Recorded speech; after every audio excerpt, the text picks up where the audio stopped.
With greater favor comes greater persecution. If he didn't harden you to difficulty, you couldn't withstand what comes against you. Even now, if you look back in your life, some of the things you face today, if you would have faced a few years ago, they would have caused you to live worried, upset. Now it's no big deal. You know, God is fighting your battles. You know no weapon formed against you will prosper.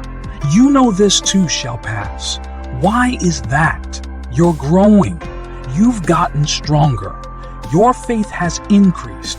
Your expectancy is greater. Your trust is at a new level. The things you've been through, they weren't fun. They weren't uncomfortable. But it wasn't God just making you suffer. They deposited something on the inside. Everything you've been through was necessary for where God is taking you. If you don't understand this, you'll live frustrated, fighting everything you don't like, bitter over who did you wrong. God, why did these brothers throw me into a pit? God, why did that company file the lawsuit? God, why did I have this setback? That's just going through it, discouraged, upset.